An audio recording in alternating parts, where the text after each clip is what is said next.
NTR, junior NTR ఈ పేర్లు తెలుగు సినీ ఇండస్ట్రీలో చాలా ఫేమస్. ఎన్టీఆర్ ఒకప్పుడు టాలీవుడ్ ను శాసిస్తే ప్రస్తుతం జూనియర్ ఎన్టీఆర్ ఏకంగా పాన్ వరల్డ్ స్టార్ అయిపోయాడు. అచ్చుగుద్దినట్లు ఒకేలా ఉంటారు తాత మనవడు. తాత పోలికలతో సినీ ఇండస్ట్రీలో అడుగుపెట్టిన తనకంటూ ప్రత్యేక స్టార్డమ్ సంపాదించుకున్నాడు జూనియర్. నిజానికి జూనియర్ ఎన్టీఆర్ అనే కన్నా తారక్ అని పిలిస్తేనే ఆయనకి ఇష్టమని కూడా చెబుతుంటారు. కానీ ఎన్టీఆర్ పేరులో ఉన్న గ్రేట్నెస్ ను కాదనలేక అదే పేరును కంటిన్యూ చేస్తున్నాడు జూనియర్. ఇక సీనియర్ జూనియర్ ఎన్టీఆర్ సరసన ఇప్పుడు టాలీవుడ్ లోకి మరో ఎన్టీఆర్ ఎంట్రీ ఇవ్వబోతున్నాడు. నందమూరి వారసత్వంలోనే మరో హీరో ఇండస్ట్రీలోకి అడుగుపెట్టబోతున్నాడు. నందమూరి కుటుంబ వీరాభిమాని అయిన వైవిఎస్ చౌదరి డైరెక్షన్ లో వెండితెరకు పరిచయం కాబోతున్నాడు ఆ ఎన్టీఆర్. ఇంతకీ ఆ ఎన్టీఆర్ ఎవరనే కదా మీ డౌట్? ఆయన ఎవరో కాదు, హరికృష్ణకు స్వయాన మనవడు, హరికృష్ణ పెద్ద కొడుకు జానకిరామ్ తనయుడు.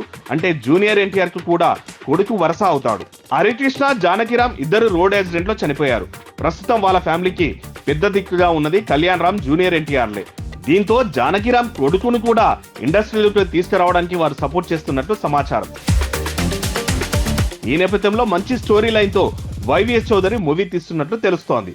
మొత్తంగా ఇప్పుడు సీనియర్ జూనియర్ ఎన్టీఆర్ల సరసన మరో ఎన్టీఆర్ అయితే రాబోతున్నాడు. మరి ఈ ఎన్టీఆర్ ను అభిమానులు ఏమని పిలుస్తారో చూడాలి. సబ్ జూనియర్ ఎన్టీఆర్ అంటారా, లేదంటే ఇంకేమైనా కొత్త పేరు పెడతారో?